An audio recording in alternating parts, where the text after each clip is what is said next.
Hello friends, welcome to my YouTube channel KL study. Friends, आपकी शिक्षा संबंधी एक बहुत ही बड़ा अपडेट हो चुका है। यदि आप शिक्षक भर्ती परीक्षाओं की तैयारी कर रहे हैं तो ये आपको जानना बहुत ही ज़रूरी है, क्योंकि ये आपके ही संबंध में है। ठीक है, तो आपने राजपत्र देख लिया होगा, जो कि आपका 1 दिसंबर 2022 को लागू मतलब यहाँ पर आ चुका है। ठीक है, या लागू ही कह सकते हैं, क्योंकि अब जो नई परीक्षाएं होंगी आपकी 2023-24 में, तो उसमें आपका ये नियम पूर्ण रूप से लागू होगा। तो आपके कई क्वेश्चन हैं। अब आप यहाँ देख सकते हैं कि MP में शिक्षक बनना हुआ थोड़ा मुश्किल। अब यहाँ थोड़ा कहें या बहुत अधिक कहें, अब देखते हैं। पात्रता परीक्षा के बाद अब आपको देनी होगी चयन परीक्षा। तो आपके मन में एक क्वेश्चन उठेगा कि ये पात्रता परीक्षा के बाद चयन परीक्षा ये क्या है। तो यहाँ पर जो MP टेट की परीक्षाएं हैं, चाहे आपकी ग्रेड 1, 2 या 3 की हो, वर्ग 1, 2 और 3 की जो परीक्षाएं हैं, अब वो केवल आपकी सीटेट की जैसी पात्रता परीक्षा बन करके रह गई है। मतलब जैसे आप सीटेट क्वालिफाई कर लेते हैं तो इसके बाद आप अदर मतलब जैसे आपका KVS हो गया, DSSB हो गया, तो इसके लिए एलिजिबल माने जाते हैं। उसी तरह से जब आप MP टेट क्लियर कर लेंगे अर्थात क्वालिफाई कर लेंगे, तो इसके बाद MP में ही आपकी MP का सुपर टेट होगा। अब इसका नाम क्या रखा जाएगा, ये आगे देखने को मिलेगा।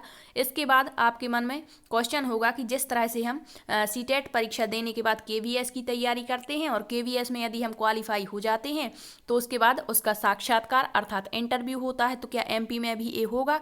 तो बिल्कुल होगा, ये आपको बता दें। ठीक है, नेक्स्ट है आपका कि अब तैयारी करनी होगी 4 गुनी ज़्यादा। मतलब अभी आप क्या कम तैयारी करते थे, आप देख ही सकते हैं कि क्या लेवल रहा था हमारे वर्ग 3 का, तो उससे 4 गुनी अधिक यहाँ तैयारी करेंगे आप जब आप MP टेट क्वालिफाई कर लेंगे। इसके बाद MP टेट का जो है सुपर टेट जैसा एग्जाम्स होगा। अब चाहे वर्ग 1 हो, 2 हो या 3 हो, और सब्जेक्ट 22 यहाँ पर आपका एग्जाम्स देखने को मिलने वाला है, राजपत्र में स्पष्ट तौर पर कहा गया है।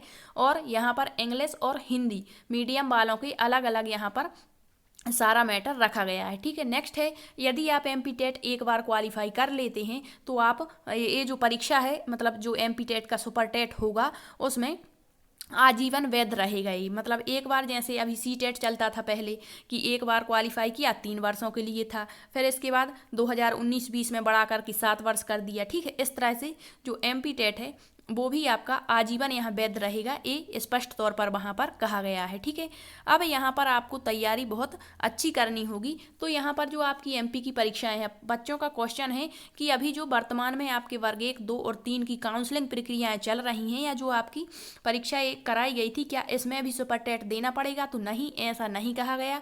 आपकी जो 2020 वाली परीक्षाएं हैं, ये जो अभी हमारा नियम था उसी के अनुसार पूर्ण रूप से संबद्ध कराई जाएंगी। इसके बाद आपकी सेकेंड काउंसलिंग भी बिना ही अदर टेट के मतलब यहाँ पर क्लियर होगी। इसके बाद जो नई परीक्षाएं हैं उसके लिए ये राजपत्र आ चुका है। तो अब से आपके मध्य प्रदेश में भी 3 परीक्षाएं आपको देनी पड़ेंगी, तब जाकर के कहीं आप शिक्षक बन पाएंगे। ठीक है, जिस तरह से हमारा सीटेट हम क्वालिफाई कर लेते हैं तो एलिजिबल माने जाते हैं DSSB, KVS के लिए या अदर टेट एग्जाम्स के लिए। उसी तरह से जब आप MP टेट क्वालिफाई कर लेंगे और इसमें आपके जनरल के लिए अलग मार्क्स, जिस तरह से हमारा सीटेट में होता है कि UR मतलब जनरल वालों के लिए 90 अंक क्वालिफाई के लिए होते हैं, उसी तरह से आपके जनरल SC ST के लिए अलग अलग, जैसे 82 है या 80, ठीक है, जो भी है।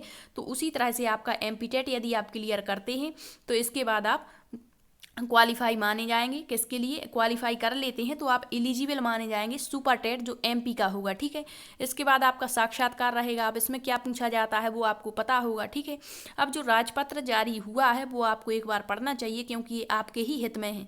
लेकिन अभी जो वर्तमान की परीक्षा है इसमें एक कोई भी नियम लागू नहीं होंगे। जो पिछला नियम था हमारा 2018 का, उसी के अनुसार ये परीक्षा पूरी कराई जाएगी। अब आपको बता दें कि यदि आप बहुत अच्छी तैयारी करना चाहते हैं अगली नई परीक्षाओं के लिए, ठीक है, तो उसके लिए आपको बहुत अच्छी तैयारी करनी होगी। आपको सारे टेट्स एग्जाम्स के प्रीवियस ईयर क्वेश्चन पेपर लगाने चाहिए, चाहे रीट हो, आपका सुपर टेट हो, सीटेट हो, MP टेट के पिछले पेपर्स हों, यदि आप ये लगाते हैं तो आप मान के चलिए कि आपकी तैयारी बहुत अच्छी होगी, क्योंकि अब जब हमारा एमपी टेट एक पात्रता परीक्षा ही बनकर रह गई है तो इसमें हमें सारे टेट एग्जाम्स के सेट लगाने चाहिए, क्योंकि अब जो हमारी परीक्षा होगी वो इसी के अकॉर्डिंग मतलब किसी ना किसी पैटर्न का अनुसरण तो करेगी ही। ठीक है, तो हमें भी तैयारी बहुत अच्छी करनी चाहिए। इसके बाद एमपी का सुपर टेट भी होगा, फिर जब हम ये क्वालिफाई कर लेंगे इसके बाद कहीं जा कर के हम शिक्षक बनेंगे, हमारा सपना पूरा होगा शिक्षक बनने का। तो ये तो बहुत बड़ा बदलाव यहाँ पर हो चुका है। लेकिन अभी जो बच्चे क्वालिफाई हैं एमपी वर्ग 3 में, उनके लिए लगातार प्रयास रखना है 51,000 पदों के लिए, ताकि अधिक से अधिक बच्चों को लाभ यहाँ पर मिल सके। वर्तमान में हमारे 18,527 का जो मेरिट लिस्ट है वो आपकी आने वाली है 8 दिसंबर को। इसके बाद आपके जो डॉक्यूमेंट वेरिफिकेशन है ऑनलाइन वो भी आपके होंगे 9 तारीख से। ठीक है, 9 से 16 है शायद। ठीक है, इसके बाद आपके ऑफलाइन होंगे स्कूल चयन, और आपकी फरवरी माह में यहाँ पर आपको नियुक्ति पत्र प्रदान कर दिए जाएंगे। इसके बाद इन्होंने जो 7,500 के करीबन पद निकाले हैं सेकेंड काउंसलिंग के लिए वर्ग 3 के, उसकी प्रक्रिया भी आपकी फरवरी में मतलब 28 फरवरी को आपका ज्ञापन आ जाएगा यहाँ पर विज्ञापन। इसके बाद आपकी प्रोसेस जो है बहुत जल्दी कंप्लीट कराई जाएगी, क्योंकि आगामी वर्ष आपका चुनावी वर्ष होने वाला है, तो ये प्रक्रिया बहुत जल्दी जल्दी यहाँ पर चल रही है। तो आपको लगातार प्रयास करना है 51,000 पद के लिए। और आप यदि नई शिक्षक भर्ती परीक्षाओं की तैयारी कर रहे हैं तो आपको सारे मतलब प्रीवियस ईयर पेपर लगाने चाहिए, क्योंकि उससे आपको पता चलता है कि किस तरह से कहाँ का लेवल क्या रहता है। और आपने अभी देखा होगा जब हम वर्ग 3 की तैयारी कर रहे थे तो उसमें भी हमने सीटेट के भी प्रीवियस ईयर पेपर लगाए। ठीक है, इसके बाद हमने रीट के भी लगाए थे, सुपर टेट के लगाए थे। ठीक है, सारे जो हमने प्रीवियस ईयर पेपर लगाए उसमें हमें पता चला कि जो एमपी वर्ग 3 का लेवल रहा वो सबसे बढ़ के था, मतलब सबसे ज़्यादा टफ था। इतना तो रीट का भी नहीं आता। तो आप अंदाज़ा लगा सकते हैं कि जब एमपी में इतनी कम पोस्ट निकालते हैं, इतना हाई लेवल जैसे अंतरिक्ष था, तो अंतरिक्ष से 5-5 6-6 क्वेश्चन साथ एक ही शिफ्ट में देखने को मिले आपके ईवीएस में, जो कि यहाँ पर मतलब करंट भी पूछा गया कुछ। ठीक है, तो जो सिलेबस में नहीं था वह भी यहाँ आया था। तो आपको बता दें कि आप यदि तैयारी करना चाहती हैं तो अभी से लग जाइए, तब जा कर के कहीं। और अब तो जब आप एमपी टेट क्वालिफाई कर लेंगे इसके बाद ही आप एलिजिबल माने जाएंगे इसके लिए, अन्यथा दोबारा आपको एमपी टेट देना पड़ेगा। तो एक ही बार में हाथ से मौका ना जाए, इसके लिए आपको अच्छी तैयारी अभी से करनी है और आपको पूरे सिलेबस का अनुसरण करना है, क्योंकि अब सिलेबस भी हो सकता है थोड़ा सा चेंज हो जाए। ठीक है, लेकिन कितना चेंज करेंगे, हमें तो तैयारी अपनी अभी से मजबूत रखनी होगी। यदि जानकारी अच्छी लगी है तो शेयर जरूर करना वीडियो को। Thank you.